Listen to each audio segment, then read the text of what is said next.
Hello जिन्हों guys, नाम अगर के आपको कैरेक्टर डेमन को सीरीज देखते का हैं वीडियो लाओ जैसे तो कोई चैनल भी को अपनी लाइक टीम में सब्सक्राइब नहीं करो लेना या चाहता सीरीज था न्यू लॉन्च हुआ है। क्योंकि सब समझते थे कि वो एक नूब प्लेयर है और उसके पास कोई खास टैलेंट भी नहीं है। तो ये सब सुनकर जिनवू को बहुत गुस्सा आने लगता है और वो इस गेम को गाली देते हुए कहता है कि ये गेम बहुत बेकार है और इसमें कोई नहीं जानता कि मेरी स्वॉर्ड कितनी खास है और मैंने इसे इतने पैसे देकर खरीदा है। उसी वक्त जिनवू के पास एक सुंदर सी लड़की आके उसके साथ टीम बनाने को पूछती है ताकि वो दोनों साथ मिलकर नए इवेंट को पूरा कर सके। तो उस लड़की की बात सुनकर जिनवू इसके लिए तुरंत मान जाता है और उस गेम की तारीफ करने लगता है। जिसके बाद वो उस लड़की के साथ इवेंट के लिए जाने लगता है जहाँ जाते हुए वो लड़की जिनवू की बहुत तारीफ कर रही थी। तो जिनवू भी उसके सामने अपनी स्वॉर्ड का शो ऑफ करने लगता है। साथ ही उसे लगता है कि ये लड़की उसे पसंद करने लगी है, इसलिए ये थोड़े दिनों में उससे शादी कर लेगी और इनके बच्चे भी हो जाएंगे। लेकिन उसी वक्त वो लड़की कहती है कि हम अपनी डेस्टिनेशन पर पहुंच गए हैं। लेकिन जिनवू को वो जगह इवेंट वाली जगह नहीं लग रही थी। पर उसी वक्त वो लड़की जिनवू के पेट में अपनी तलवार घुसा देती है। ये देखकर जिनवू को कुछ समझ नहीं आता और वो उस लड़की से पूछता है कि क्या तुमने ये सब मेरी स्वॉर्ड के लिए किया है। इस पर वो लड़की बोलती है कि बेवकूफ, मुझे तुम्हारी बेकार सी स्वॉर्ड में कोई इंटरेस्ट नहीं है, मैं तो तुम्हें यहाँ जंगल में बस मारने के लिए लेकर आई थी। ये सुन के जिनवू कहता है कि मतलब तुमने मुझसे झूठ बोला कि तुम मेरे साथ टीम बनाना चाहती हो। इस पर वो लड़की कहती है कि हाँ वो झूठ था, तुम जैसे लूजर के साथ कौन टीम बनाना चाहेगा, तुम जैसे से तो मैं रियल लाइफ में बात तक न करूं, ऊपर से तुम इतनी सस्ती स्वॉर्ड का शो ऑफ करते हो। लगता है तुम्हारे पेरेंट्स भिखारी हैं जो उन्होंने तुम्हें अच्छे वेपन्स खरीदने के पैसे नहीं दिए। ये सुन के जिनवू गुस्से में गाली देते हुए उस लड़की से कहता है कि तुम अब लिमिट क्रॉस कर रही हो। लेकिन तभी वो लड़की जिनवू को बीच से काट देती है जिसके कारण जिनवू अपनी आखिरी सांसें लेने लगता है। इधर हमें पता चलता है कि वो लड़की ऐसे ही 1000 लड़कों को मार चुकी है जिस कारण अब उसका कोई मिशन पूरा हो जाता है। साथ ही उसका लेवल भी बढ़ जाता है और वो अब गॉडेस ऑफ लाइफ बन जाती है। इस तरफ जिनवू मरते हुए कहता है कि मैंने यहाँ एक बात सीख ली है कि इस गेम में जंगल के रूल्स चलते हैं, मतलब जो ताकतवर होगा वही जिंदा बचेगा। अब जिनवू प्लेस पर फिर से रिवाइव हो जाता है, लेकिन अब उसका एक्सपीरियंस बहुत ज्यादा कम हो गया था। साथ ही उसे उस लड़की और उन लोगों पर गुस्सा आ रहा था जिन लोगों ने आज तक जिनवू को बहुत सुनाया है। इसलिए वो अपनी स्वॉर्ड को अपग्रेड करने के लिए रीइंफोर्सिंग हैमर निकालता है और उससे अपनी स्वॉर्ड पर वार करता है। लेकिन उसकी स्वॉर्ड अपग्रेड होने की बजाय टूट जाती है क्योंकि किसी वेपन के अपग्रेड होने के चांसेस सिर्फ 5% होते थे और बाकी टाइम वो वेपन ही टूट जाता था। पर जिनवू हार नहीं मानता और उस हैमर को अपने ग्लव्स और क्लोथ्स पर भी ट्राई करता है, लेकिन उसका सब सामान डैमेज हो जाता है जिसकी वजह से जिनवू रोने लगता है कि अब उसके पास कुछ भी नहीं बचा है। उसी वक्त उसके पास एक स्टिक आकर गिरती है जिसका लेवल बहुत लो था। तभी जिनवू देखता है कि वो स्टिक एक अजीब से लड़के ने उसकी ओर फेंकी है जो उसे चीयर कर रहा था। तो जिनवू को ये देखकर लगता है कि उस लड़के को जिनवू पर दया आ गई होगी क्योंकि उसके पास अब कुछ भी नहीं बचा है। तभी जिनवू स्टिक पर अपने हैमर से वार करता है, लेकिन वो टूटने के बजाय अपग्रेड हो जाती है। तो जिनवू सोचता है कि आखिर उसकी किस्मत इतनी बेकार क्यों है, क्योंकि उसकी स्वॉर्ड तो टूट गई और ऐसी बेकार सी स्टिक अपग्रेड हो रही है। अब जिनवू बार बार उस स्टिक पर मारने लगता है क्योंकि उसे लग रहा था कि ये स्टिक एक न एक बार टूट ही जाएगी। अब उस स्टिक पर वार करते करते जिनवू को सुबह से शाम हो जाती है, पर वो स्टिक नहीं टूटती बल्कि उसका लेवल तो बढ़ते बढ़ते मैक्स हो जाता है। लेकिन ये देखकर जिनवू को कुछ समझ नहीं आ रहा था, बल्कि उसको तो पसीने आने लगते हैं क्योंकि किसी वेपन के अपग्रेड होने के बस 5% चांसेस होते हैं और नेक्स्ट अपग्रेड पर तो उसके चांसेस और कम हो जाते हैं। लेकिन ये स्टिक तो अपग्रेड होते होते मैक्स पर पहुंच गई थी।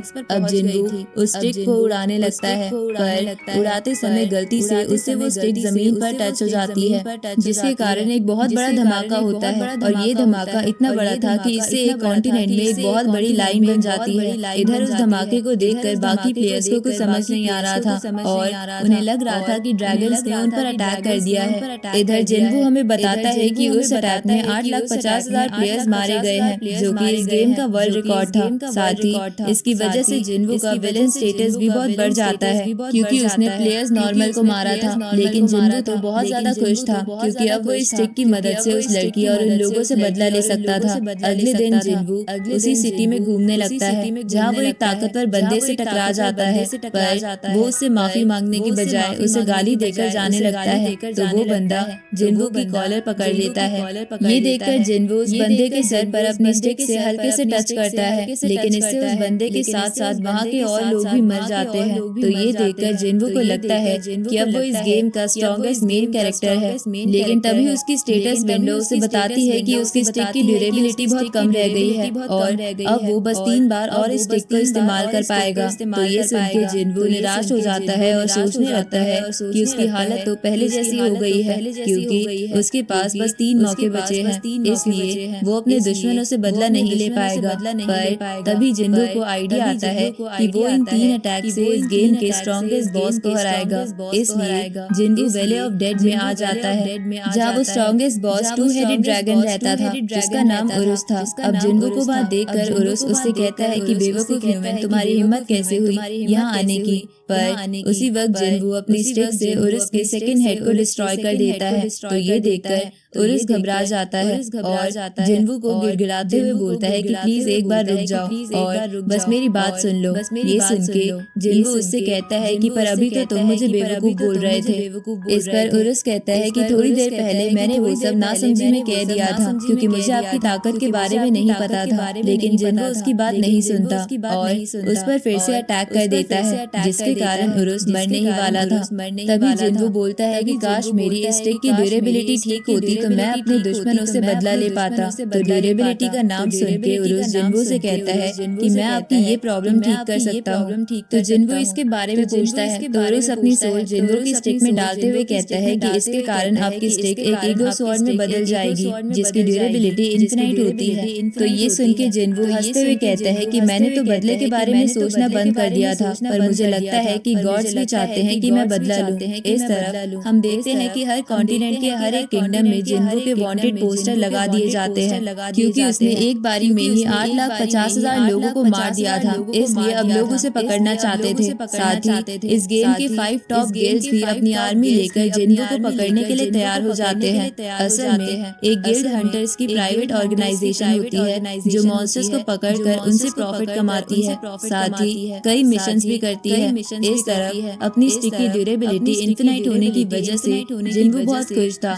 पर तभी अचानक से उरुस की सोल उसकी स्टिक में से बाहर आती है, जिसे देखकर जिन्वो डर जाता है। अब उरुस जिन्वो से कहता है कि मैं अब आपके साथ ही रहूंगा, लेकिन मुझे आपके अलावा कोई नहीं देख पाएगा और जिसके हाथ में ये स्टिक होगी बस वही मुझे देख पाएगा। ये सुन के जिन्वो से कहता है कि वो तो ठीक है, पर तुम्हारे तो 2 हेड थे ना, तो तुम्हारा दूसरा हेड कहाँ गया? पर उरुस को भी पता नहीं था कि उसका दूसरा हेड कहाँ है। उसी वक्त वो वांटेड का पोस्टर उड़ते हुए जिन्वो के पास आता है, तो जिन्वो उसे देखकर खुश हो जाता है। साथ ही उरुस भी जिन्वो की तारीफ करते हुए कहता है कि मास्टर आप तो सच में कमाल के हो, आपने एक ही बार में 8,50,000 लोगों को मार दिया और अब आप पर 1 बिलियन गोल्ड कॉइन्स का इनाम है। इसलिए हमें कुछ करना चाहिए, क्योंकि आपको बहुत लोग ढूंढ रहे होंगे, तो क्यों ना हम धीरे धीरे ह्यूमंस को खत्म करना शुरू कर दें। ये सुन के जिन्वो उससे कहता है कि हम ऐसा कुछ नहीं करेंगे, बल्कि मैं तो बिल्कुल वीक दिखने की कोशिश करूंगा। इस पर उरुस उससे कहता है कि पर ऐसा करने पे तो आपका कोई फायदा नहीं होगा। ये सुन के जिन्वो उसे बोलता है कि मैंने कई सारी एनिमेज और मूवीज में देखा है स्ट्रॉन्ग पीपल अपनी पावर्स को हाइड रखते हैं ताकि वो समय आने पर कूल दिख सके।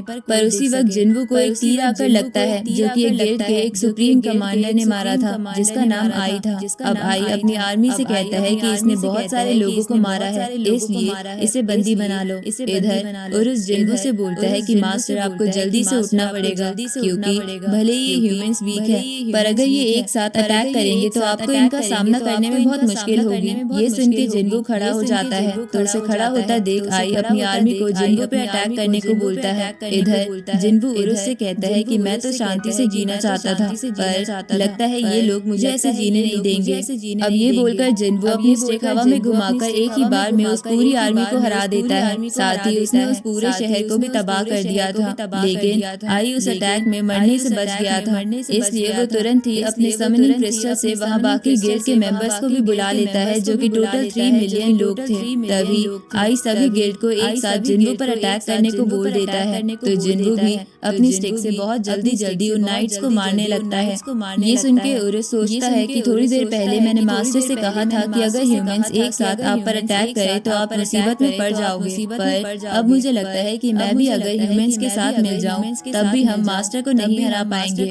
उसी वक्त एक स्ट्रॉन्गेस्ट मैजिशियन एंशिएंट मैजिक से जिन्वो पर अटैक करती है, पर जिन्वो अपनी स्टिक को बस हल्के से ऊपर करके वो मैजिक फॉर्मेशन तोड़ देता है, जिसे देखकर वो स्ट्रॉन्गेस्ट मैजिशियन हैरान होते हुए बोलती है कि इसने एंशिएंट मैजिक फॉर्मेशन को इतनी आसानी से कैसे तोड़ दिया।